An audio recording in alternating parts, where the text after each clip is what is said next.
Thanks, Nima. Here's your Alberta Daily Update. Some treacherous weather and driving conditions in Alberta over the weekend left one person dead in a highway collision just outside of Fort Macleod, Alberta.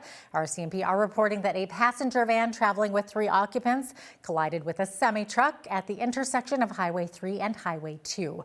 One passenger in the van was pronounced deceased at the scene, while another was taken to hospital in serious condition. Alberta Premier Danielle Smith announced her new cabinet on Friday, and they were sworn in today at 11 a.m. at Government House in Edmonton. The 27-member cabinet will be supported by 11 parliamentary secretaries. All but one of the 6 rivals that Smith beat out in the leadership race have a seat at the cabinet table. Meanwhile, Smith has named both Nathan Neudorf and Casey Madu as her deputy premiers. Neudorf says unity in the UCP is key to keeping Rachel Notley's NDP out of power. Show them that we work together as a party, and in that unity we've balanced cabinet. We're going to take a balanced approach to the province.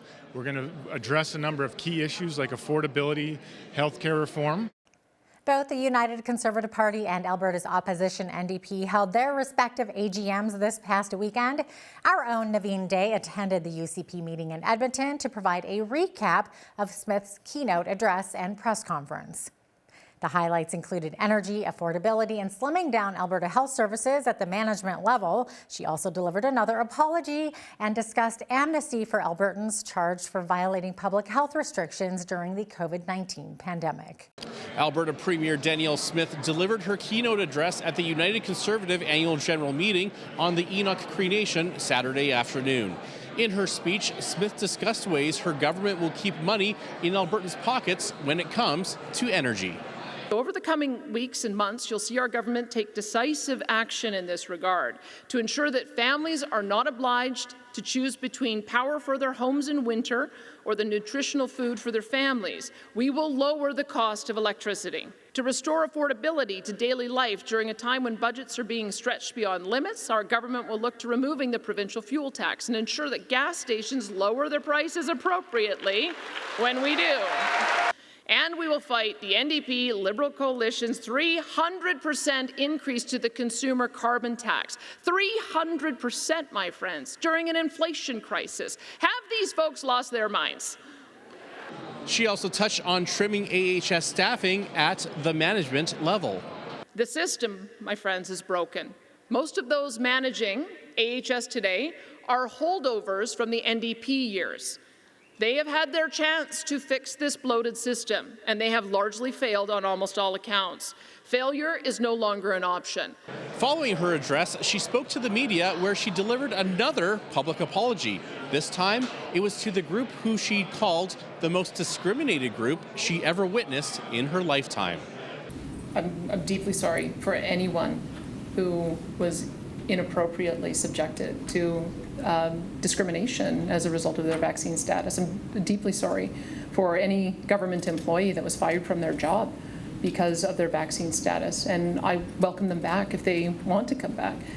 And on that topic, she also wants to give blanket amnesty for Albertans charged with violating public health restrictions during the COVID-19 pandemic. The things that come to top of mind for me are people who got arrested as pastors, people who got arrested for got given fines for not wearing masks. These are not things that are normal to get fines and get prosecuted for. So I'm going to look into the range of outstanding fines that there still are, and to get some legal advice on which ones we're able to cancel and provide amnesty for. And those are just a few highlights of Premier Danielle Smith's address at the UCP AGM just outside of Edmonton. Meanwhile, Alberta NDP leader Rachel Notley took aim at the United Conservative Party during her party's convention in Calgary, saying they're prepared to beat Danielle Smith's UCP in next spring's provincial election. And while the UCP is kicking Calgarians out, we are very happy to welcome you in. What we've been hearing from Albertans is that Albertans know the current leader of the UCP. They know who she is. They know what she has to say. And more, as a result, they're coming to us to say, okay, so what's your plan? We need to know more about you because we want to know what your offer is because we are looking elsewhere and you are where we're looking. And that is your Alberta Daily Update. Nima, back to you.